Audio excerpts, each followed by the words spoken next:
Wizards Postgame Live. Oh, talk about Friday night excitement at Capital One Arena. Kyle Kuzma getting a knockdown three to guess what? Send it to OT. That's what you call clutch Kuzma right there. But when it was all said and done for Miami with one last chance, Strus with the shot, and it's just off the rim. Wizards survive in overtime to get the win. Final score, 107-106 on a Friday night for the Big Three reunion. Jason Smith, I am happy as a lark that we got this one done. I was a little stressed out. I will be very honest with you about that. Later on, we're going to hear from Megan McPeak in the postgame as well from head coach Wes Unseld Jr. A lot to talk about this. Before we even get started, we're going to have this discussion, but I want you to get involved with this. So right now, go to NBCSportsWashington.com/vote, deciding who's the most impressive player tonight. Since it's the Big Three reunion, we're going to talk about the current Big Three. So there are your options right there: Kuzma, Porzingis, and Beal, of course. Now, with that happening at the same time, I want to know what your assessment is. Your first thought about how this game was gone. Well, I thought it was coached very well by Spoelstra. He was down and out with a lot of players. He only had 7 really available to him. And he was making sure that he was utilizing, keeping them fresh. Yes. Throwing in a zone defense there to make sure that the guys didn't really have to run after Bradley Beal and move around a lot on the defensive end. But on offense, they were moving the ball. Kyle Lowry was finding people. It didn't matter who it was. It wasn't one person that was just getting the job done. But also, they were getting to the free throw line. The Wizards were struggling to do that because of that zone defense. They were shooting a lot of jumpers, and with that, you don't get to the free throw line, and the turnovers kind of plagued them yet again. But at the end of that third quarter and heading into the fourth quarter, Corey Kispert got activated. There you go. He was shooting the ball. He was knocking down the threes, and it was a struggle of a game to watch, and you're kind of disappointed if you're a Wizards fan because this is a big night. The reunion, the Big Three were in the building, but overall, I think the Wizards kind of took the Miami Heat for granted, but woke up at the end perfectly. Didn't necessarily have the overtime momentum, but they got the job done. Kyle Lowry shooting nothing but 2 free throws, and those being the only points that they got in overtime. You got to love it. I want to bring in Chris and Drew to keep this conversation going because there's a couple of things that stood out to me. But first of all, Chris and Drew, I know you guys got a concert series about to happen behind you, so don't start singing before we get this part of the show done. I'm sorry. We still got work to do. My fault. You know, we got to stay focused here. Talk to me, you guys, real quick, just briefly, about how the Wizards were able to take this one and turn it into a win, especially considering how the OKC went and they lost by 1. I mean, you have to be mentally tough right here. You have to forget who was on their roster, who was available, who was injured. The fact is you were down coming into that fourth quarter in your home building. It was a big night. You had the original Big Three in the building. You did not want to disappoint this Friday night, and they came through in that fourth quarter. Kyle Kuzma hit a big shot to send it into overtime, and guess what? They got it done in OT. Those kids are on scholarship, too, as they used to say, right? Yep. The Miami Heat had guys that were playing in Sioux Falls on Sunday. They're up by as many as 15, all the confidence in the world, right? But I think the Wizards showed some mental toughness tonight. They learned. It's a learned game, right? You're going to go back and look at this and go, all right, we're down 15. We probably didn't respect the opponent. But yet the Big Three, the new Big Three, comes up with 67 points. And more importantly, 30 points off the bench. But it was a guy that didn't even score that I thought should probably get the defensive belt tonight, Taj Gibson. Yeah, I mean, he came in there, 8 rebounds in that fourth quarter, a couple in OT, made some big plays, doing the little things, being a space eater, and that also gave the Wizards some height, a height advantage against the smaller Miami Heat in the rebounding department when you have Porzingis and Taj Gibson lined up next to each other. You guys will appreciate this. Sticks and Drew, you guys were those guys that we talked about with Taj Gibson, needed some physicality. So you guys know what I'm talking about when you just need to just plug and play sometimes. Big fella, go give me 8 minutes. That was a traditional lineup. I mean, you talk about, you know, old school lineup, old school basketball. That was a traditional old school lineup that they closed out with Taj Gibson, 6'9", 6'10" at the power forward. You had Porzingis at 7'3" at center. Then you had a small forward and Kyle Kuzma, 6'9", 6'10". So that's a big lineup to deal with. Chris and Drew, I appreciate it. Now you are relieved here momentarily. I will allow you to go listen to them. Megan can't come to the concert because she's got to work. She's got to work. Hey, Megan's got to work. This guy. Megan's got to work. Tunnel's right Megan's behind got me, the y'all. word. Tunnel's right behind me. This is what happens after a win. Go ahead, guys. Enjoy yourself. Enjoy the show. Megan, you get to hang out with us and keep this conversation going after the Wizards needed this win, bouncing back after the OKC loss. Give me the biggest statistical anomaly that you saw tonight that actually was in the Wizards' benefit. Woo, let me look at the box score. Yeah. In all honesty, it's not even something that shows up on the box score for me. It's the fact that when they needed to, they were getting in passing lanes. They were getting deflections. They were hustling, the hustle factor. As Sticks knows, none of that shows up on the box score because it's sheer determination, will, and effort. And we saw effort in that fourth quarter and overtime. And that is why defensively, when push came to shove, you heard it from Brad in the walk-off. When push came to shove, they stepped up defensively, especially in overtime. For me, that's the intangible. That's what does not show up on the box score because it came down to determination and simply wanting to get the W. Sticks, we heard mention of Taj Gibson, and of course, watching Kuz knock down this three to send it to overtime, you got to put the ball in the hoop to make things happen. But when you look at what Taj Gibson did, the ability to be a veteran, you get your number called, and you don't know exactly what you quote-unquote need to do. You just need to go do something, and he did all of those somethings right tonight, Jason. Well, it's the intangible. He got the job done. Yeah. It wasn't scoring. The man had 0 points. Right, I don't need to 8 do that. rebounds, 1 assist.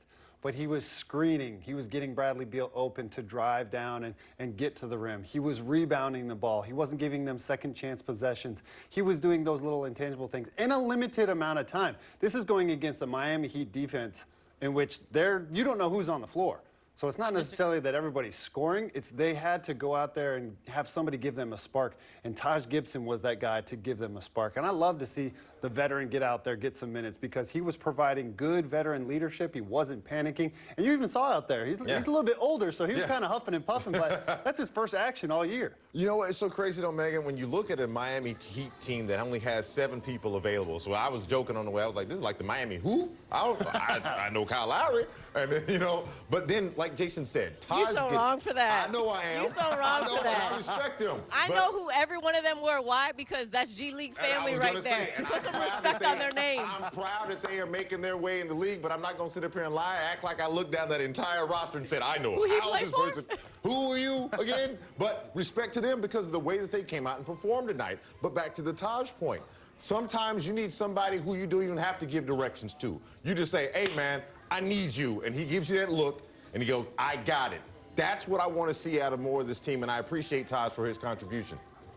No, without a doubt. Taj is a vet. He knows what he's doing. At the end of the day, he played against the OG Big Three. So he knows what it takes to get the job done late in a game or in overtime in this league in different eras and different styles of the NBA.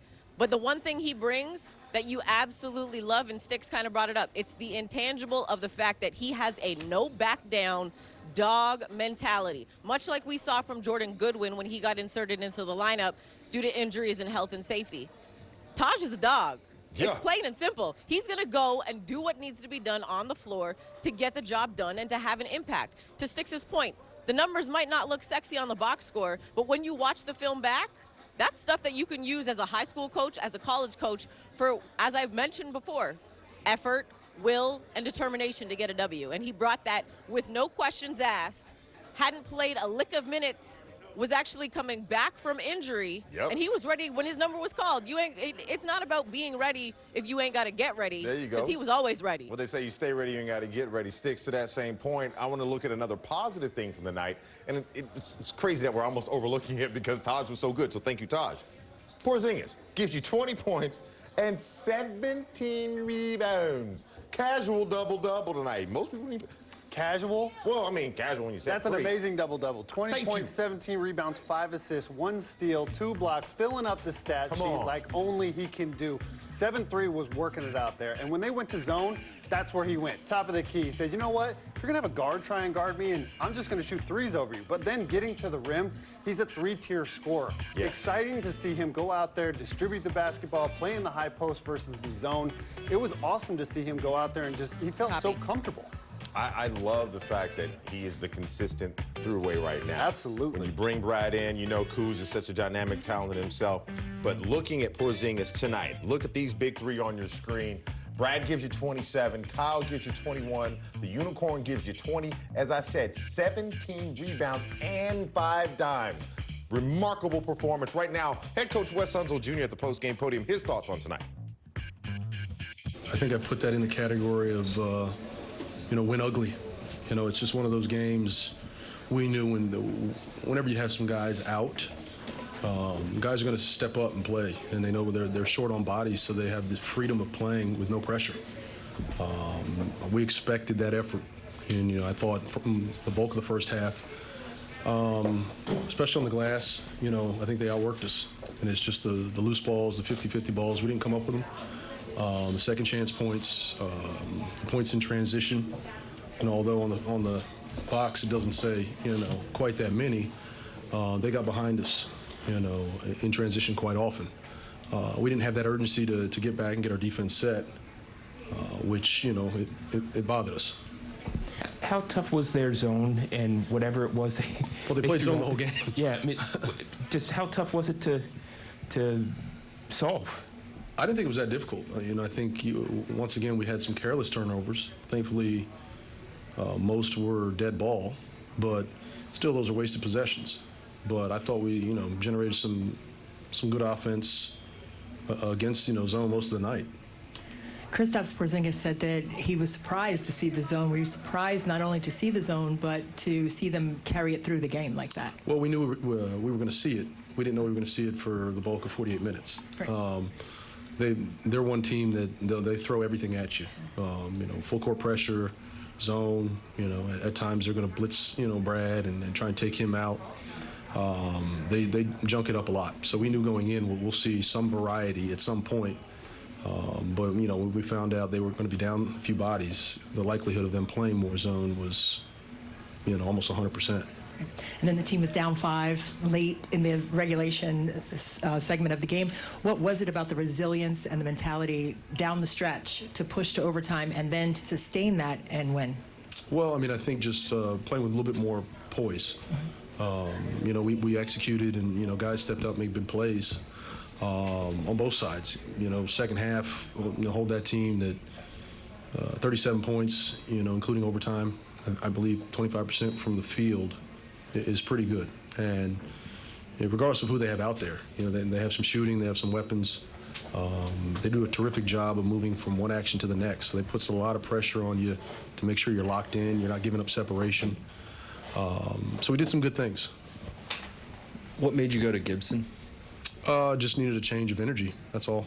We see that every day in practice, and the thought was, even against the zone, he's a pretty solid playmaker, from the elbows inside the paint. He's going to rebound, he'll screen. And defensively, he's going to just be a little bit more aggressive. I think his style of play, whether they're fouls or not, he's an aggressive defender, and I think he caused some havoc out there. 7 turnovers for Brad. Was that a matter of him still knocking off the rust, or is there something that maybe they did to force those? I'd have to look at the film. I would think it's more rust. I think the vast majority of the turnovers were just errant passes or, just not on time, on target. Of course, we know you got to pass around the defender. We were passing through hands, and that caused a few turnovers, but in general, I would say most of them were controllable. Who convinced you to challenge that foul that Taj was whistled for? Ryan Lumpkin is the guy who's in charge of the challenges, so we have a lot of faith in him. No one's ever 100% right, but you go with your gut, and he made the call, and he's tasked with doing that. So when he says challenge it, I challenge it. Wes, I'm sorry if this was asked at the beginning, but what does Gaff need to do to stick on the floor a little bit more in those situations tonight? It wasn't anything Gaff did or didn't do. Obviously, you got the quick fouls, which they're not always his fault. Sometimes he's trying to cover for other mistakes. The small ball that they had out there made it a little tougher as far as matchups. But, thought we're going with Taj was just more of we need a boost of energy. That's it. Hey, Coach, after dropping that one to OKC, coming back, just talk about the mental toughness you saw tonight and who was one of the players that were just encouraging the guys during that comeback that you made. Well, it was by committee, honestly. There were several guys who were there was no panic. There was no, there was some frustration because we weren't, playing, the right way or Those are the detailed things we weren't doing. So I think there was some frustration with that. But in general, I think by committee, Taj was probably the one leading the charge in that area. But keeping the group together, just kind of holding the fort down, and he's done that time and time again. So I'm not surprised that, in a game like this, he'd be the voice of reason, so to speak, and keeping that group together. And then when he got his opportunity, he played well. High marks and compliments to Taj Gibson from head coach Wes Unseld Jr., who is sitting right now with Megan McPeak for this post-game interview. Megan, the floor is yours. Guys, it's almost like we spoke him into existence. Also, too, can we also just acknowledge the fact that Taj is the belt winner tonight? So not only did he come in when his number was called, was ready to go, also picked up the belt. Just talk about what led to you getting the belt tonight, because I know it's based on whoever had it previously. They get to decide who gets it. So what went into the decision on you getting the belt? Well, it comes down to the defensive player of the game, and the young guys on my team just gave me a call and said I won it. So I'm extremely blessed, and be around a bunch of great group of young guys that just try to push me every day, and it's great, man. Just always be ready when your number's called. Now, before you joined me, I was literally praising you in being ready when your number was called, being a veteran on this team and knowing what is necessary. You got that dog mentality in you. I am actually a Bulls fan from like back in the day, so I'm familiar with your game when you were with the Bulls, and I've seen it. Talk about just the mentality that you can just come in off the bench cold, ready to go, but you know exactly what you need to do. Well, just being a part of the game for a while, you just know how to read the game, know what the team needs. I didn't know if my number would be called, but when Wes called my number, I just knew I just had to come in and just bring energy, try to get Brad, try to get the guys open and get some good looks, and just try to get them second chance shots. But just play with energy, try to bring back the passion and just having fun, and it worked out well for us. Sticks in the studio was talking about the way that you can set screens. You're one of, in my opinion, one of the best in the league when it comes to setting screens, but knowing the angles. Just talk about the mentality and your mindset of getting in a position where you can get guys open, and you did that tonight. Well, we have a dynamic team, so that every time you go to practice or you just get in a game, you just try to just evaluate yourself with how you can help the team win. And I'm just trying to get guys open. I'm trying to get Brad open, Kuz, whoever's got the ball in their hand. My job is to get them open. It makes our job easier for us to get easier buckets. And whatever the rebound comes off, try to get a dagger, try to kick it back out. I'm trying to do my job and just try to play winning basketball. If I'm not mistaken, I believe Sticks actually has a question for you from the studio. Taj, me and you used to go at it, and I do remember you saying, we had the same agent, Mark Bartleson. You'd been like, Mark, why does he not like me? You know why? Because you do stuff like you did tonight. You're the catalyst. You make things matter out there. You didn't necessarily score the basketball. You rebounded. You were a great passer. You were blocking shots. You were that dog out there. Now, 37 years old, I know you had a cervical neck strain. I know you slept wrong in the bed. Me, I'm 36, and I know anytime I get out of the bed, it's just not good news. But how do you build on this moving forward? I loved your play tonight. Do you expect to get more playing time after your performance tonight? To be honest with you, I'm just excited that we won. Each day I come in the gym, I get to work out. The guys on my team, the young guys on my team, I'm just trying to help them get better. It's all about getting wins. It's not about individual stats. At this stage of my career, I'm just trying to help the next guy come up. I'm just trying to help lead the charge to try to win games and hopefully try to make the playoffs. That's my goal, and it's one day at a time. But I can't focus on tomorrow about when I'm gonna get some more minutes. But Wes has been doing a good job. I just got to continue to stay ready and continue to be a guy on the bench cheering until my number gets called. Man, that is a true professional right there. Talk to me about it. Taj, this is the other Wes, not the coach, but the one in studio. Would you mind doing me a favor for the people? You got that belt. I need the people at home to get a good look at that and understand what the defensive player of the game gets when he puts in that work on the court. There you go. Show it off to him. When you see him in the streets, put some respect on his name. Taj Gibson, my man. Megan and Taj, go enjoy that concert tonight. Taj, we'll see you on Sunday against Charlotte, man. Great job. Man, I enjoyed basketball. I enjoyed that game. I'm so glad we got the dub, and I'm glad we got it done in front of that guy right there. Gilbert Arenas, along with Karan Butler and Antoine, they're all in the building. Big 3 reunion night, post-game Friday night concert series. Mwah. Chef's kiss. Post-game live back in a moment. Memories. Well, at halftime of tonight's game, you see Caron Butler alongside Gilbert Arenas and Antoine Jamison, all three honored as a part of the Big Three reunion on a Friday night. Gil still waving the towel, even giving courtesy of the Washington Wizards. All three of them got framed jerseys of their original uniforms. You see right there. Just a great moment. Part of our 25-year celebration of Washington Wizards basketball. How do you not love that? Man, puts a smile on my face. Well, here's something else that I was kind of grinning about a little bit earlier tonight. Chris Miller sitting down with the Big Three, one-on-one, exclusive. The stories. Beautiful. Check them out for yourself. What's up, man? Hey, Gil! I'm ready. Let's go. You acting like you got somewhere to go. You got nowhere to go.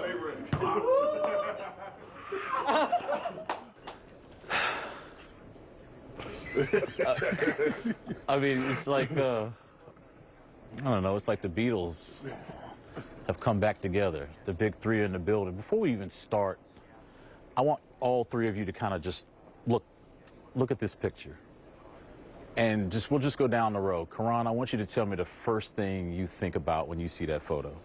Man, you know, I'm big on legacy, you know, so I immediately just pivot to that word, legacy, and I think about our history here in D.C., and I can't even put it in words because it's a combination of so many things. You know, when you think about off the court, our impact in this community, this was some people say this is my second home, but this was this home. And I think that once that they decided to honor us, you felt that energy immediately. Why is he laughing already, man?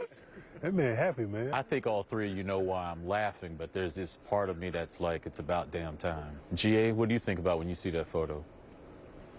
You see it. There's a reason I was on all the billboards. that face right there. That face sold a lot of tickets, right? They had the ladies in here screaming.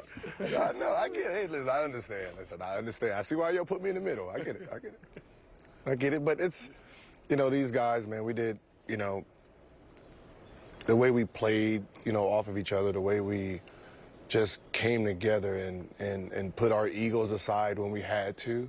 You know, that's really what it was about. Like, we knew, like, all right, I done shot enough. Okay, I done shot enough today. You knew that. Like, I'll get that look. Antoine to give me that look, like, and then Caron be like, hey, man, come on, man. You touched it. Yeah. You know what I mean? So it was one of those things where when we got on the court, at some point, it would all say, all right, everyone, we're together. Captain?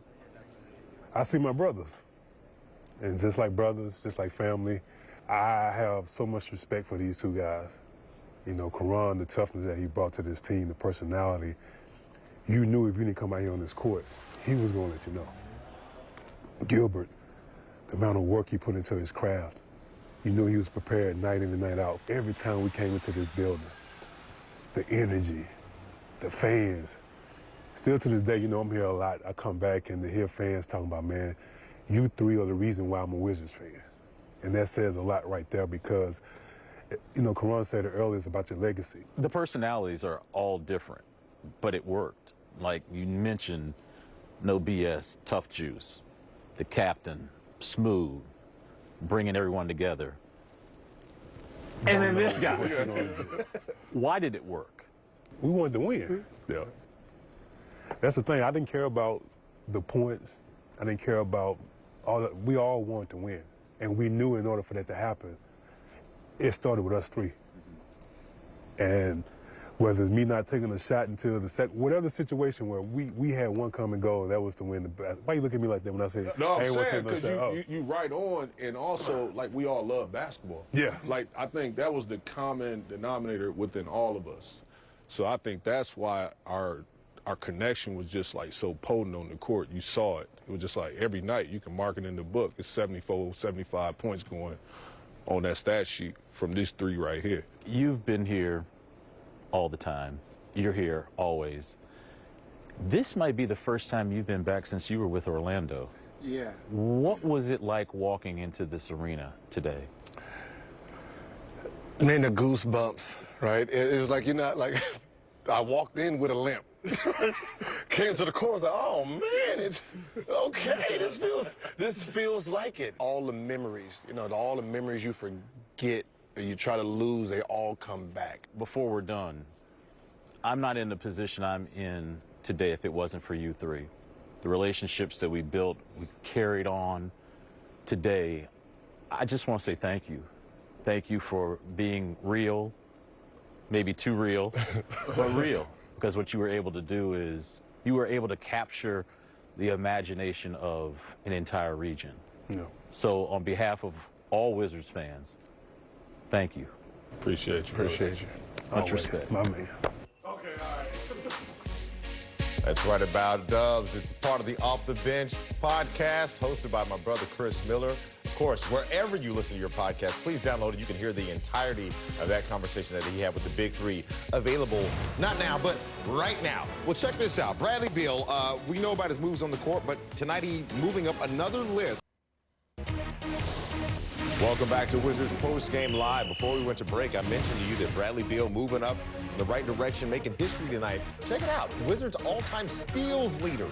We know Brad for the offense, but on the defensive side, too, he had a steal tonight that moved him above Elvin Hayes. Rick, you see the name? Hold on. Let's take a moment. Phil Chenier's on this list. Gilbert Arenas, Wes Unseld, Karan Butler, Rod Strickland, Antoine Jameson. These are all sticks. Oh, and don't forget John Wall. You thought I was going to skip John Wall? Come on, man. I got to play with two of those people. I know, Brad. Got to play against the Big Three. Man. A lot of steals combined in that category right there.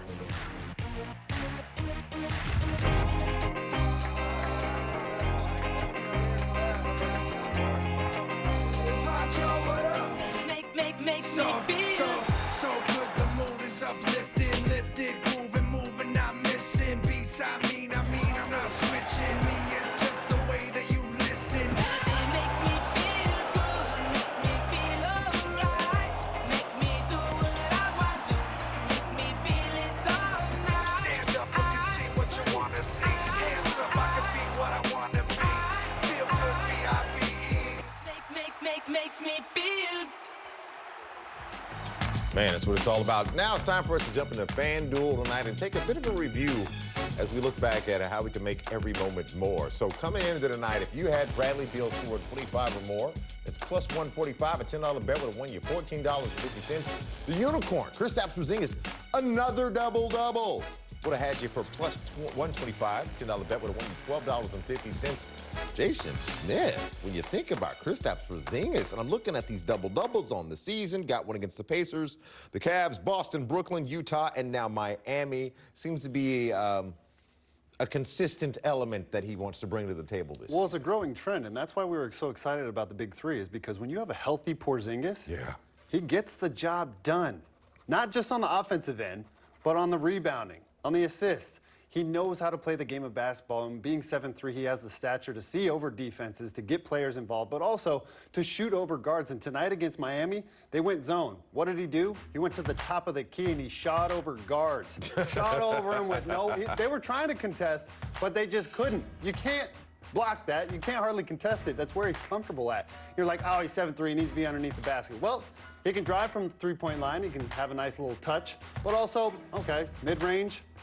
This is what you love about the Porzingis. Yes. He's healthy out there. As long as he's healthy and he's playing well and he's playing within the offense and not trying to force up issue and shots and taking away from Bradley Beal and Kuzma. But if the synergy between those three, I mean, tonight they all had 20-plus points. I love it.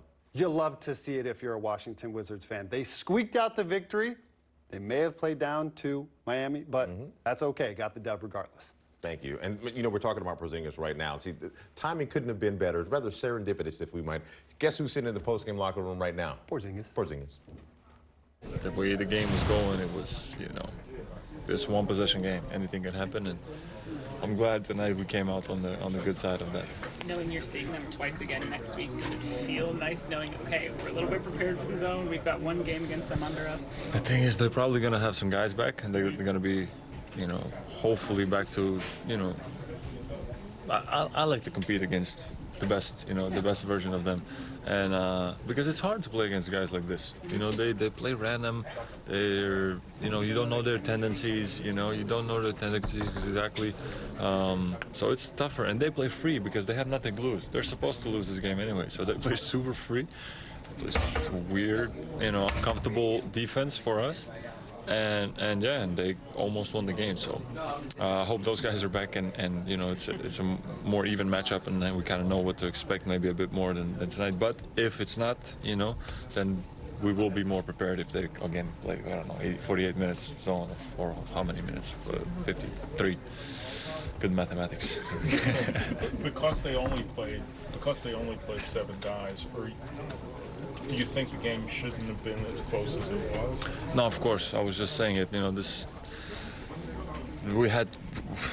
We could not drop a game like this. Obviously, they only had 7 guys, but as I was saying, it's really hard to play against teams like this because they play free.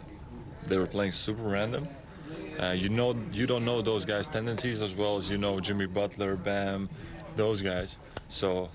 It's hard, and if you don't come out with the right mindset, give them life, and we gave them life. They were leading most of the game.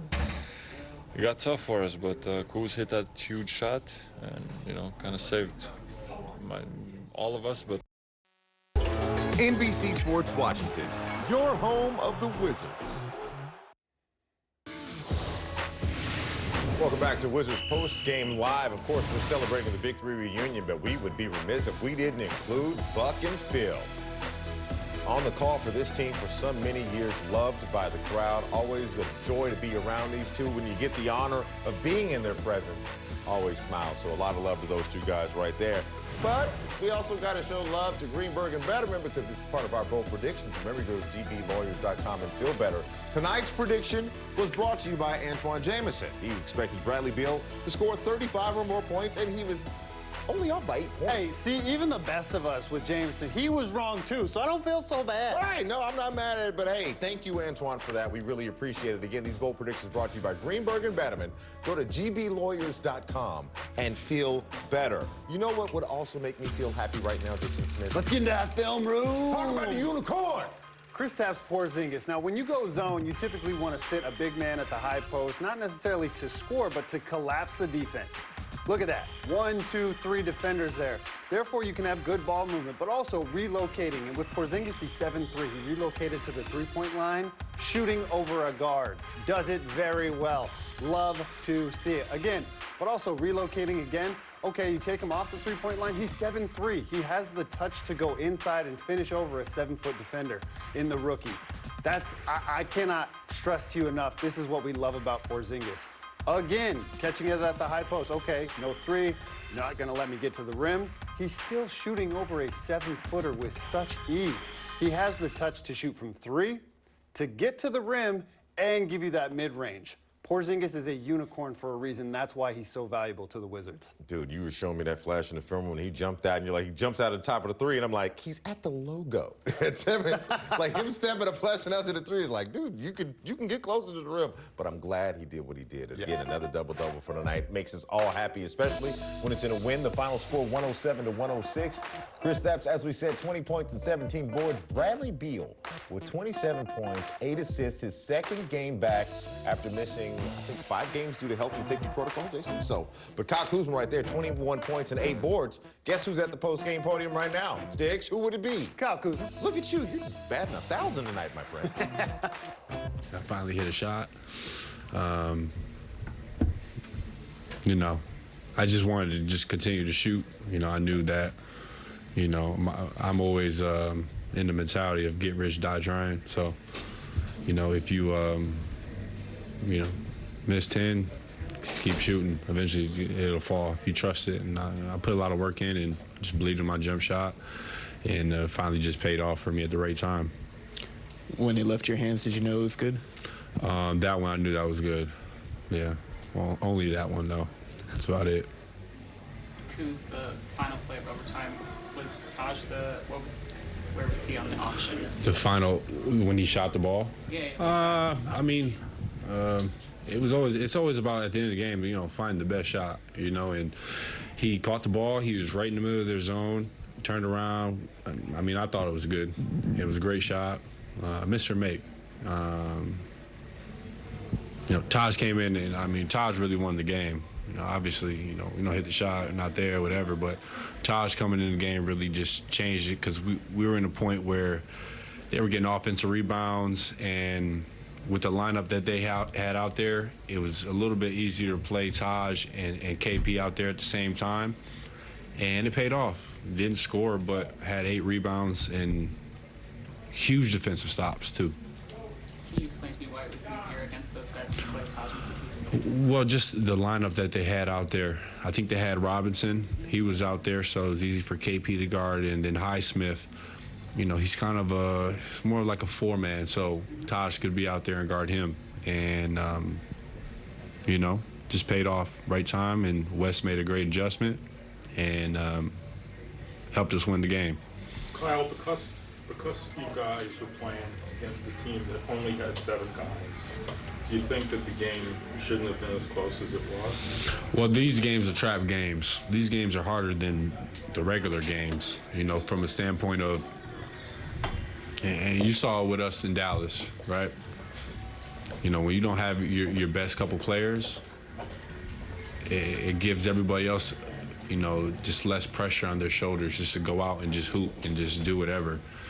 And, I mean, you see how tough it is to win in this league. And everybody in this league is talented. They didn't have Jimmy, they didn't have Bam, they didn't have Tyler Hero, probably Gabe Vincent, some other guys, Oladipo. But those guys, they come in, they play hard, they make shots, and you know, they gave us a run for our money.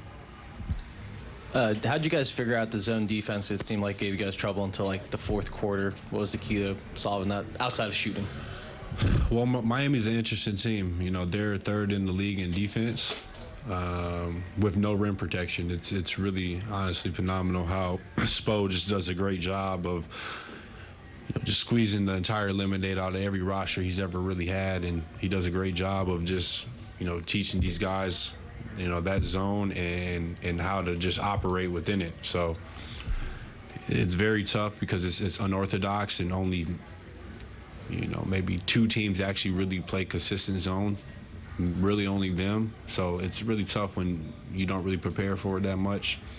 But we got a great look at it, and then we play them in a week back to back. So, you know, this is a great time for us to look at this film and how we can be better. What's up, Kyle? First one is, just what do you see from a mental toughness aspect from the team tonight? Great mental toughness. You know, KP shot wasn't falling. So what? Go get 18 rebounds. Myself, already said it. Brad, first half was kind of a little slow and just really picked us up in the second half and really helped us get over the hump by making key plays and his shot making. And you know, Taj as well. You know, you see a guy, you know, he does not play at all. He's not in the rotation, and coach throws him in. He's the ultimate professional. He gets in and wins us the game. So it's a lot of mental toughness, and we got down a little bit. I don't know how much we got down, maybe 14 or 15 at one point, but we just did a phenomenal job of just clicking away, chopping the wood, and it prevailed for us. Also want to ask you, Kyle, being honest about it, man. Let's go around the association today, because there's a lot of things happening right now. How about this one? The Claw, back on the court. Clippers trying to, you know, put all of their pieces together. First time he's been on the court since June of 2021. Yeah. That's a while. It's a long time. He's gonna have a lot of rust to shake off. But you know what? This is what I really want to talk about, because this is your boy, Greek Freak, playing against Philly. And I'll just be quiet for 2 seconds and watch this. Goodness! You saw Embiid was like, I would not jump with you. I would move out of the way. See, that's why you call him the Greek Freak, because he did that against Embiid. Embiid is no small task to do that against. Now, I will say, you got to give Embiid a little bit of credit. We're only showing one side of the story. But Embiid got him early on in the game where he just threw him to the ground in a tremendous block. But I like the fact that we showed Giannis. I was going to say, we only showed dunks. Only showed dunks on this side. But it's interesting that they showed Philly up there because Kuz was talking about trap games and stuff. And I want to come back on the other side. I got a question for you about trap games. Absolutely. Can we do that? Yes. All right, cool. We'll get to that. And along with Bradley Beal at the post-game podium as well. On the other side, giving hugs to everyone, especially after a win on a Friday night. Hey, Victor. Dang, Victor, you looking icy. Hey, he's like, he in the iced out. Let's see what's up. Bradley Beal, this guy, post-game podium, talking about halftime. Yes, halftime. I mean, Coach lit a fire up under us at halftime. We kind of got into our groove a little bit, and we knew we had to be better. We weren't defending at all the way we knew we were capable of. I think we gave up almost like a 40-point quarter, first and second quarter, and it just wasn't us. You know, they were pushing and attacking, and didn't matter who was on the floor for them. All things we knew before the game, we came out on our heels, but we did a good job. Coach lit us up at half. We came out and responded. What did the boost that Taj Gibson gave you guys mean to the team? It was awesome, man, because, you know, Taj is our OG. You know, he keeps everybody engaged, locked into the game.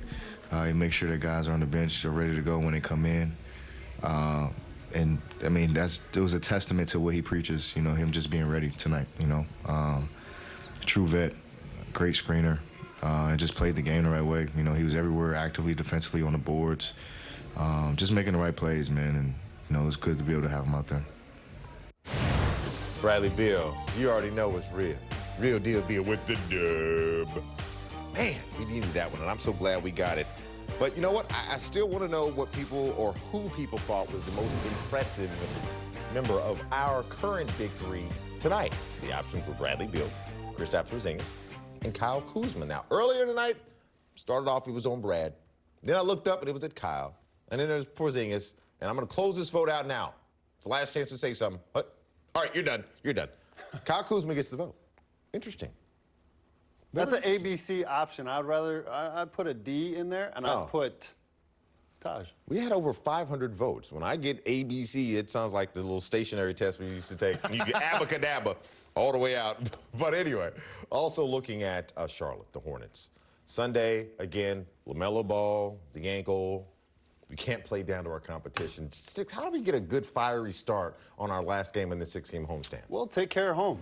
That's all. That's what it's all about. No matter who's out there, you got to get the job done. But man, put that guy on the floor. Look at that Let monster. him get that burn. Hey, Wizards fans, we had a great Friday night. Thank you so much to everybody who worked so hard to make this a special night. On behalf of our great crew here at NBC Sports Washington, for Jason Smith, I'm Wes Hall. I wish you a great and wonderful night. Stay warm. We'll see you Sunday night. We're going to run it back one more again against Charlotte and try to get ourselves another dub.